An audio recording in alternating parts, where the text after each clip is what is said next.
Assalamualaikum warahmatullahi wabarakatuh. Nama saya Siti Aminah, saat ini menjabat sebagai Kepala Seksi Penunjang Medis dan Non-Medis pada Rumah Sakit Umum Daerah Haji Muhammad Salihuddin II, Samarinda, Kalimantan Timur. Seksi Penunjang Medis dan Non-Medis ini mempunyai 10 unit instalasi, yaitu 3 instalasi penunjang medis terdiri dari farmasi, laboratorium, dan radiologi. 7 penunjang non-medis yaitu rekam medis, gizi, sterilisasi dan laundry, K3 IPSRS, Kesling, dan kamar jenazah. Dalam rangka melaksanakan tugas pokok sebagaimana peraturan Gubernur Kalimantan Timur nomor 22 tahun 2023 tentang pembentukan, kedudukan, susunan organisasi, tugas, fungsi, uraian tugas, dan tata kerja rumah sakit daerah pada Dinas Kesehatan, yaitu 1. Menyusun rencana dan program kerja bidang penunjang medis dan non-medis. 2. Menyiapkan bahan sarana prasarana penunjang medis dan non-medis. 3. Menyusun standar prosedur operasional bidang penunjang medis dan non-medis. 4. Menyiapkan bahan visualisasi informasi perumusan kebijakan teknis bidang medis dan non-medis. 5. Menyiapkan bahan pemantauan, evaluasi, dan pelaporan bidang medis dan non-medis. 6. Memantapkan mutu eksternal dan internal bidang penunjang medis dan non-medis. 7. Melaksanakan fungsi lain yang diberikan oleh direktur yang berkaitan dengan tugasnya. Dalam kesempatan ini, saya akan menampilkan beberapa cuplikan video sebagai persyaratan pemenuhan portofolio dinamis sertifikasi kompetensi pemerintahan bagi pengawas. Bismillahirrahmanirrahim. Assalamualaikum warahmatullahi wabarakatuh. Terima kasih saya ucapkan kepada seluruh kepala instalasi, khususnya kepala instalasi penunjang. Alhamdulillah bisa hadir walaupun tidak semuanya, karena hal ini memang tidak untuk semua bagian pelayanan penunjang yang disampaikan, hanya unit-unit atau instalasi yang terkait saja. Hari ini saya sengaja untuk mengundang Bapak semua dan Ibu untuk hadir pada rapat hari ini terkait dengan pelayanan kita, khususnya di bagian penunjang, terutama yang terkait dengan alur pelayanan, jenis pelayanan, dan prosedur pengajuan. Jadi memang dalam melaksanakan kegiatan kita sehari-hari harus jelas apa saja sih pelayanan kita yang dilaksanakan dan alur-alurnya itu bagaimana sih, itu yang harus segera dibuat dan ditetapkan sehingga tidak terjadi kesalahpahaman baik dari petugas kita dan masyarakat, dalam hal ini pasien yang menerima pelayanan pelayanan pemeriksaan kesehatan dari kita. Jadi seperti yang sudah saya sampaikan tadi kepada semuanya, untuk lebih jelas terkait dengan alur pelayanan yang kita lakukan di rumah sakit ini kepada pasien, itu kita jelaskan memang kepada pasien bahwa ketika mereka datang untuk berobat ke rumah sakit, mereka sudah langsung terlalu diarahkan ke bagian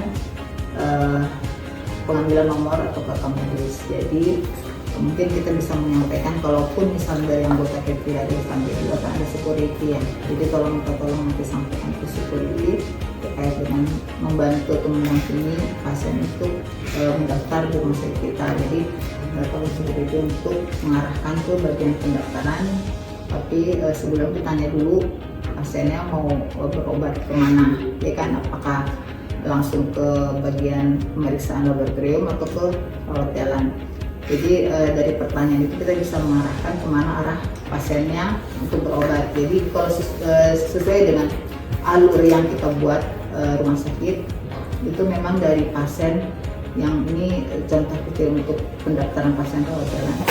Jadi dari rawat jalan, pasien setelah mendapat arahan dari security akan menuju ke rekam medis untuk mengambil nomor antrian. Mungkin sampai di sini dulu. Apakah ada masukan, saran, tanggapan dari pertemuan kita kali ini? Silakan. Cukup. Baik. kalau tidak ada lagi, saya harap semua kepala instalasi bisa menyelesaikan apa yang kita sepakati bersama, yaitu membuat alur untuk pelayanan khususnya di penunjang terkait dengan tingkat kepuasan pasien, supaya mereka juga mendapat pelayanan sesuai dengan yang mereka harapkan dan tidak membuang-buang terutama waktu mereka, karena waktu mereka juga berharga. Apalagi namanya rumah sakit biasanya kan panjang nih prosedurnya, jadi mudah-mudahan dengan adanya alur itu mempercepat pasien juga untuk mendapatkan pelayanan. Terima kasih atas kehadirannya semua. Saya akhiri. Assalamualaikum warahmatullahi wabarakatuh. Waalaikumsalam warahmatullahi wabarakatuh. Assalamualaikum warahmatullahi wabarakatuh. Waalaikumsalam warahmatullahi wabarakatuh.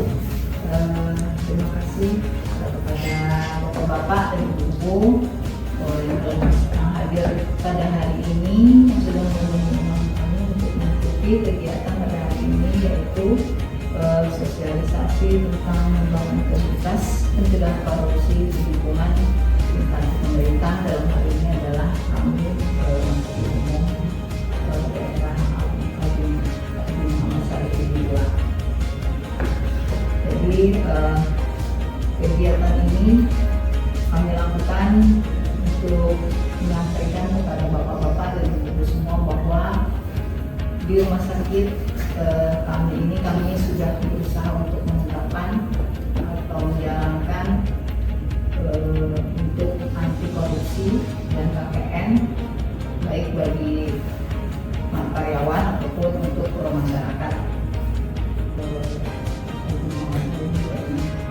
Jadi sesuai dengan ketentuan Instruksi Presiden Nomor 17 Tahun 2011 tentang aksi pencegahan pemberantasan korupsi, maka diharapkan setiap instansi ataupun layanan umum itu harus melaksanakan untuk tidak melakukan korupsi di instansi mereka masing-masing. Di Indonesia adalah kejahatan luar biasa atau extraordinary crime dengan dampak buruk yang luar biasa. Korupsi di Indonesia sudah sangat mengkhawatirkan dan berdampak buruk pada hampir seluruh sendi kehidupan. Pemerintah melakukan tindakan untuk pemberantasan korupsi, yaitu terdiri dari penindakan dan pencegahan. Mungkin demikian yang saya sampaikan. Mudah-mudahan bisa bermanfaat untuk penyampaian pada saat ini. Untuk sesi berikutnya mungkin bisa untuk tanya jawab, silakan untuk ada teman-teman yang bertanya. Terima kasih. Saya akhiri.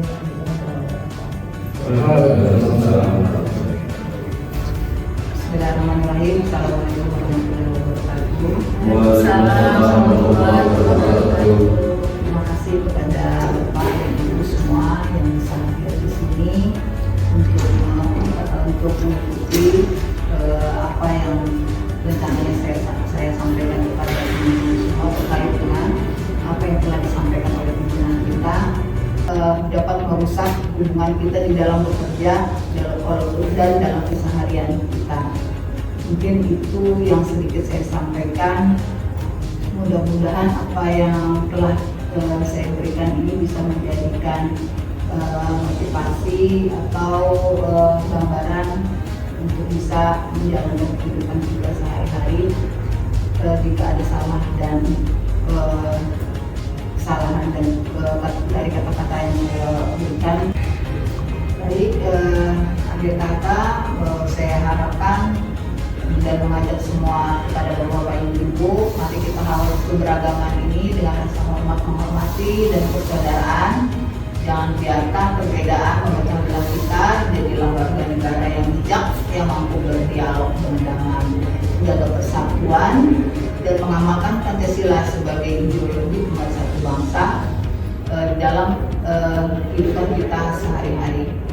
Demikian, jika ada salah kata dan ucapan, saya mohon maaf.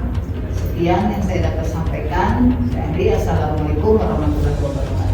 Waalaikumsalam warahmatullahi wabarakatuh. Terima kasih atas kehadirannya semua.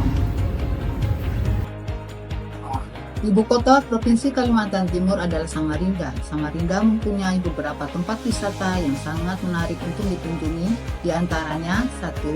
Museum Mulwarman Tenggarong, Kalimantan Timur. Dulunya adalah Istana Kesultanan Kutai Kartanegara. Kini museum ini menyimpan berbagai peninggalan sejarah seperti singgasana sultan, pakaian adat, senjata tradisional dan kerajinan khas suku Dayak. Di samping Museum Mulwarman terdapat Kompleks Makam Raja-Raja Kutai Kartanegara yang menjadi tempat peristirahatan para sultan terdahulu. Makam-makam ini terdiri megah dan sakral, menjadi saksi bisu kejayaan Kesultanan Kutai.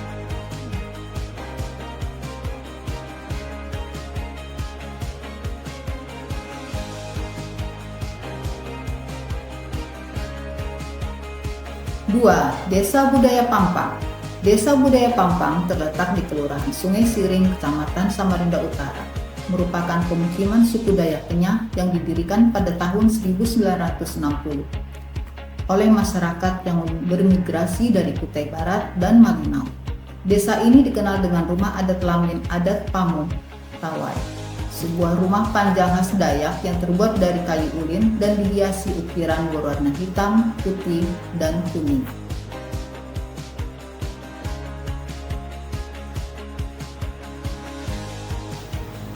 Setiap hari Minggu, pengunjung dapat menyaksikan pertunjukan seni tari tradisional Dayak Kenyah, lengkap dengan pakaian adat dan musik pengiring khas suku Dayak.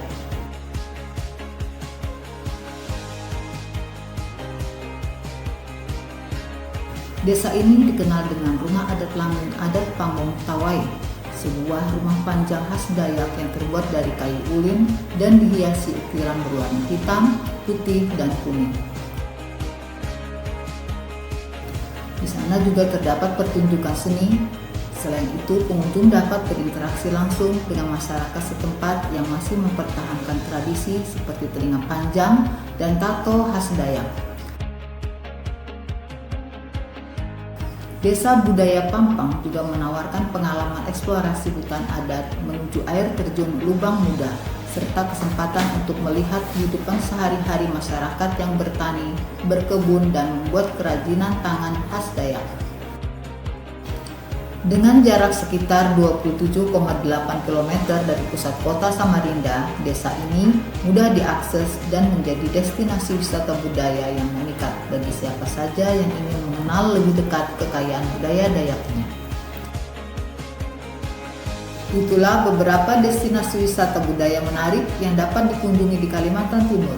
Setiap tempat memiliki daya tarik tersendiri dan ciri khas yang berbeda masing-masing daerah.